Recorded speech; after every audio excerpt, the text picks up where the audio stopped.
Hey friends, Pastor Chuck Blair joining you here today on my way back from New Jersey and just stopping by here at State College, Pennsylvania, home of Penn State University, where I went to school. My wife went to school as well. So, today what I wanted to chat about is something that really struck me over the past few days. With New Church Live, Curtis was doing our home service, Curtis Childs, doing a home service out of Bernathen, Pennsylvania.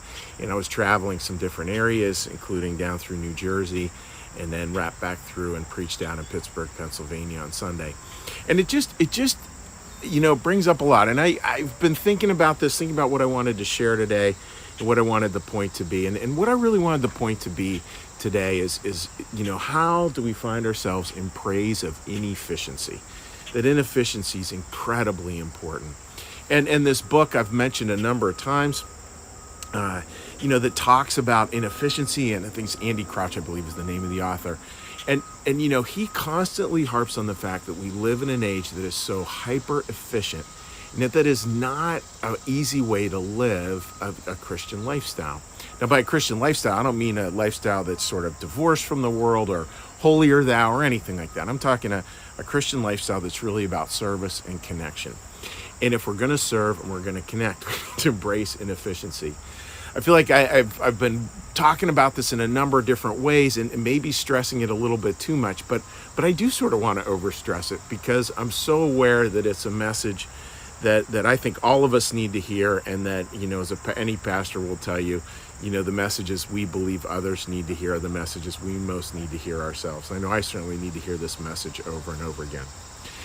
It was interesting doing this trip. So this trip started out with a lunch in the Philadelphia area with a dear friend, then it moved over to New Jersey for a number of meals and just visits with dear friends, and then did a full loop back out to Pittsburgh, and now we're headed back out towards the Philadelphia area.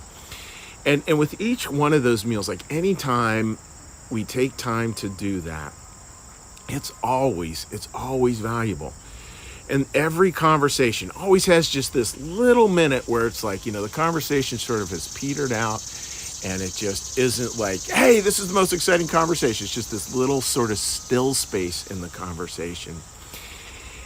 And that's what we need to embrace. I know that sounds weird, but that's what we need to embrace, because it's exactly what our technological era doesn't offer us.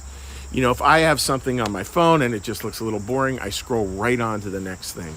And as Crouch reminds us, I think very appropriately so, he said our primary technological skill these days is actually scrolling. Like, think about that.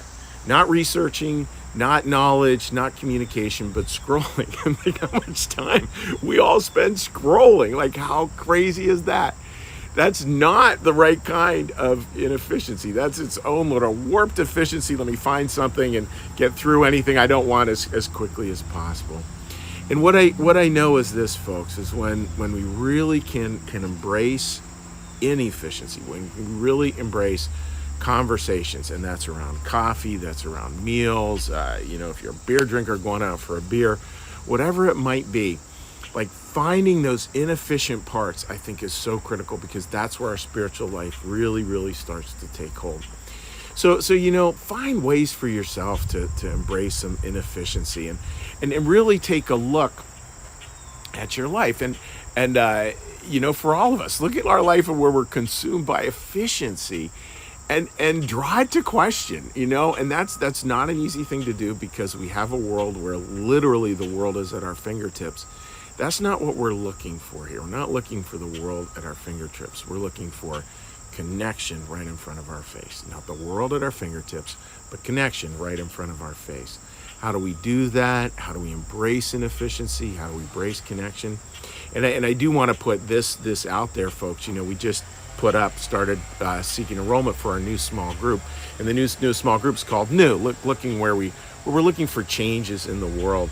And how do we want those changes to look, and where do we want them to go, and how does that all look? How do we do that? So you can find that on our homepage, www.newchurchlive.tv.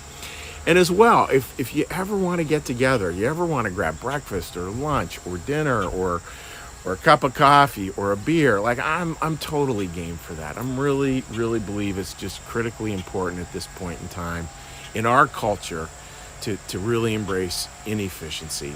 I feel like if we don't start to question that, we're going to be continue to make some decisions that are not going to be the best for community, certainly not going to be the best for keeping the connections that really make life of value and that is really Christ's message. So that's my thought for today, folks. And here we're about to do our little meditation, and we're joined by a chainsaw. Welcome to life, right?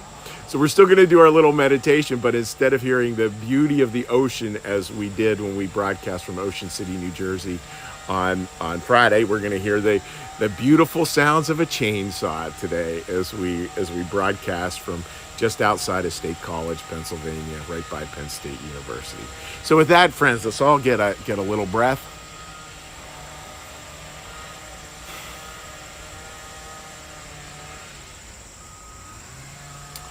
And a meditation. Be still and know that I am God.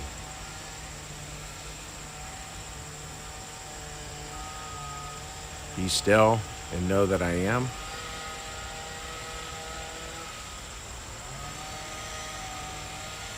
Be still and know that I.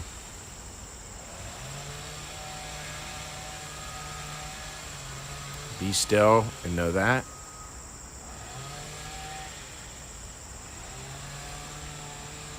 Be still and know.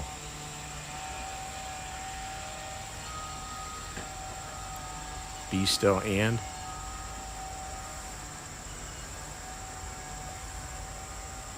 Be still.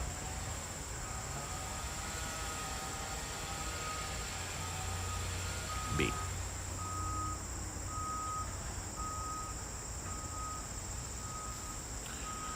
Our Father, who art in the heavens, hallowed be thy name. Thy kingdom come, thy will be done, as in heaven, so upon the earth. Give us this day our daily bread, and forgive us our debts, as we also forgive our debtors. And lead us not into temptation, but deliver us from evil. For thine is the kingdom, and the power, and the glory forever. Amen. May the Lord bless you and keep you. May the Lord make his face to shine upon you, and be gracious unto you. May the Lord lift up his countenance upon you, bring you peace, and bring you home. Amen. All right, folks, that's what I have to share today. And if you want to leave any comments, please do. I'm not in a place where I can have my laptop open because I can't read any comments right now. But I love when people leave comments, and it creates a real sense of community, real sense of a place where people can sort of attach in. So please leave a comment. If you want to leave a comment, looking for something to write on, sort of where do you want to embrace more inefficiency in your life? Where do you sort of want to tackle the efficiency monster and actually move a different direction, finding a little blessed inefficiency, even if it's for 15 minutes a day. I mean, 10 minutes of morning calm. If you're joining us, you already know the gift of inefficiency. So thank